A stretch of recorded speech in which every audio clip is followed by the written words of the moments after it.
Hello everybody! So many of you may know that I really enjoy knowing what is going on in the world, especially here in the United Kingdom.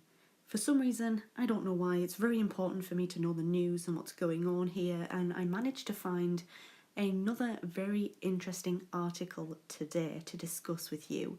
And the article was actually written and published by The Telegraph. It was published on the 2nd of May this year, so 2019.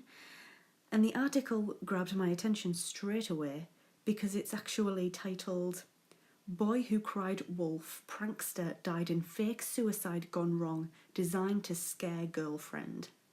So despite the title giving away quite a lot on this particular story, I was still intrigued and read the full thing a couple of times through. The article is quite short. Many of you will have more than likely guessed by now, but I'll go through the basics of the story anyway.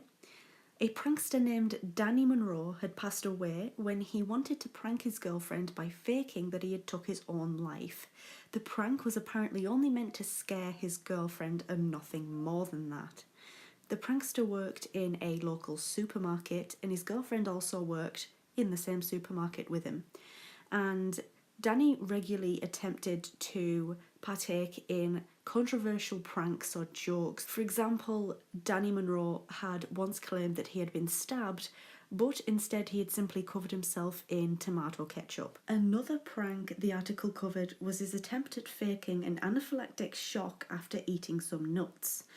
Apparently, those around him, like his girlfriend, had previously warned him about the well-known story of the boy who cried wolf. If you're not 100% sure on what that is for whatever reason, then you can go and search it yourself. Monroe died in 2018, so last year at the time of recording this video, when, as mentioned, a suicide prank went badly wrong. Danny decided to tie his tracksuit bottoms around his neck whilst his girlfriend, named Amy, proceeded to tell him that he wasn't funny. On the 1st of August 2018, he was rushed to hospital when he began choking during the prank. Amy cut Danny down and unfortunately he then passed away in hospital 3 days later. Amy was heard saying, quote, "A few weeks before he put tomato sauce on himself and he told me that he'd stabbed himself. But I could smell the tomato sauce and realised it was a prank. Then we had a conversation about the boy who cries wolf," end quote. Amy also claimed that Danny had never mentioned wanting to intentionally hurt himself or to take his own life.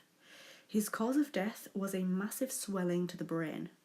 Danny's mum, Alison, explained that, quote, "Danny was always a joker. He had an amazing sense of humour. He just had that much of a big personality," end quote. His death has since been described as a misadventure, so his death has not actually been described as suicide, which is understandable considering he had no prior record of poor mental health. I personally think that this is the perfect example of the boy who cried wolf, and a perfect example of how pranks can just go wrong sometimes. Do I think it's ever acceptable to joke about suicide or poor mental health? No. Not at all. There are certain boundaries that I don't think should be crossed, and poor mental health, I believe, is one of them. But what do you think on this? Let me know in the comments section down below. If you found this video interesting or you enjoyed it, please leave it a thumbs up. If you're new here, click on that subscribe button, and I very much hope to see you in my next video.